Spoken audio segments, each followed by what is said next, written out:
Hoje a gente vai mergulhar em uma das passagens mais intensas do Evangelho de Marcos. É um momento em que Jesus bate de frente com uma rejeição que vem de dois lados completamente diferentes, e por motivos que vão direto no coração da questão. Quem, afinal, ele era? Pensa só nessa pergunta. É uma coisa chocante, né? Quase não dá para imaginar. Mas essa situação coloca a gente exatamente no meio do drama pessoal que estava acontecendo ali.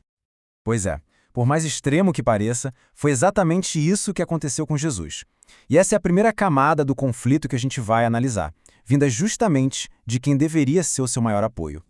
A primeira rejeição, e talvez a mais dolorosa, vem de dentro de casa. E veja bem, não é uma discussão de ideias ou de teologia. É um veredito pessoal e devastador sobre a sanidade de Jesus. A cena que o Evangelho de Marcos descreve é um caos total, sabe?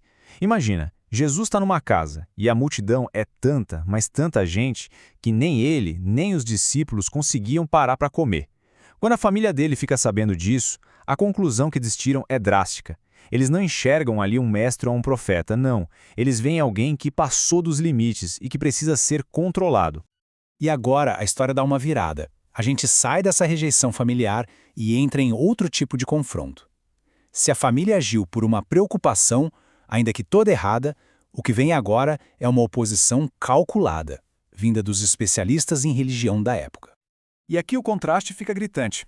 De um lado, a família dizendo que ele enlouqueceu, talvez por uma preocupação meio torta. Do outro, os escribas, os teólogos de Jerusalém. A acusação deles é muito mais pesada. Eles não dizem que Jesus é louco. Afirmam que o poder dele vem do diabo. É uma jogada teológica, política, para destruir a autoridade dele na frente de todo mundo. E é nesse ponto que o jogo vira completamente.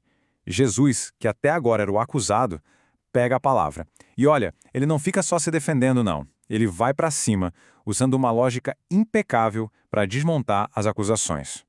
Jesus simplesmente expõe o quão absurda era a acusação. A lógica é simples.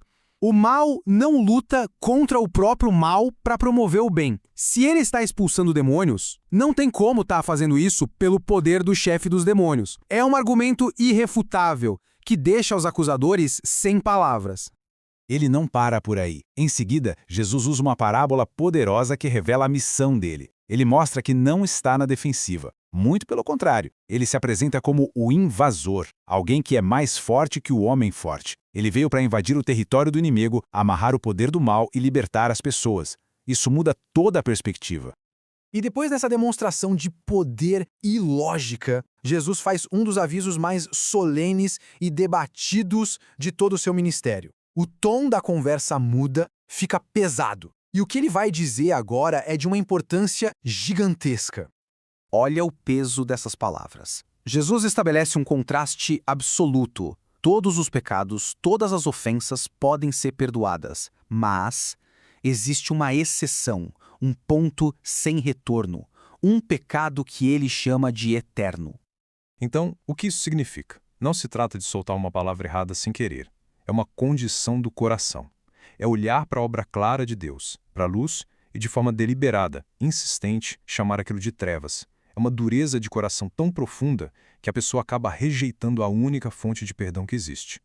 E tudo isso, essa discussão toda, nos traz de volta para a pergunta fundamental que essa passagem levanta. No meio de acusações de loucura de um lado e pacto com o diabo do outro, a identidade de Jesus está no centro de tudo.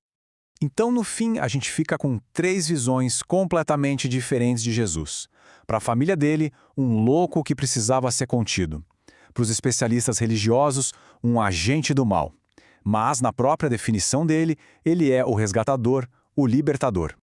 E aqui está a chave para entender tudo isso. Os escribas viram os milagres, eles testemunharam o poder em ação. O problema não era a falta de prova, era uma decisão consciente de interpretar essa evidência do pior jeito possível. Uma decisão que nascia de um coração endurecido.